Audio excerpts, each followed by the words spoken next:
Le symbolisme du chiffre 5. L'homme étant pourvu de 5 doigts à chaque main, de 5 orteils à chaque pied et de 5 sens pour percevoir le monde, le 5 est par là même considéré comme le nombre de l'homme. 5 est aussi au milieu des 9 premiers nombres. C'est pour cette raison qu'il est appelé par les pythagoriciens le nombre nuptial, le nombre du centre, de l'harmonie, de l'équilibre. Il constituerait ainsi le mariage entre le terrestre d'une part et le céleste d'autre part. Il serait aussi le symbole de l'homme. Bras écartés, celui-ci paraît disposé en 5 parties en forme de croix, les 2 bras, le buste avec la tête et les 2 jambes. Aux 4 éléments fondamentaux, eau, terre, air, feu, on ajoute une 5e essence, la quintessence littéralement, à savoir l'éther. 5, c'est aussi le nombre des dieux fondateurs du panthéon celtique, avec un dieu principal et 4 autres qu'il transcende.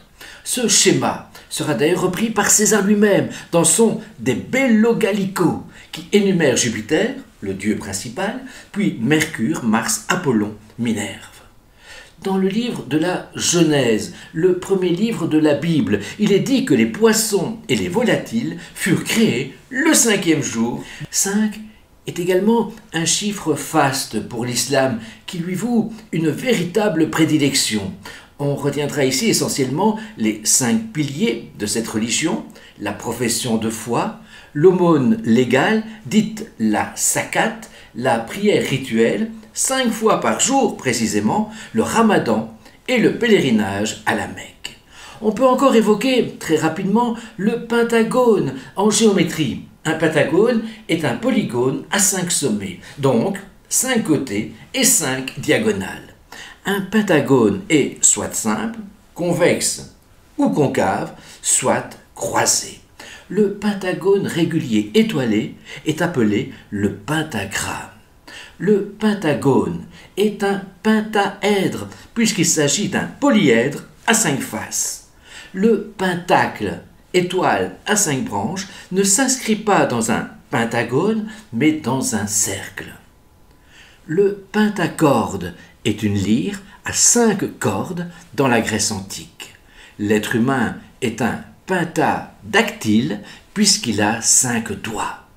Le pentadécagone, maintenant, est un polygone qui a 15 côtés. Le quintefeuille.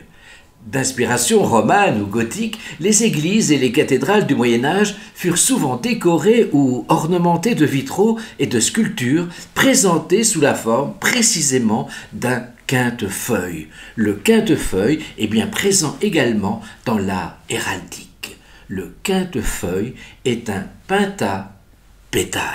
Le Pentateuque, ce sont les 5 premiers livres de la Bible, la Genèse, l'Exode, le Lévitique, les Nombres et le Deutéronome. Bien sûr, je ne suis pas exhaustif, mais je m'en voudrais de ne pas citer maintenant et pour terminer la Pentecôte qui dérive de Pentecoste, 50e. Et il est vrai que la Pentecôte tombe exactement 50 jours après Pâques.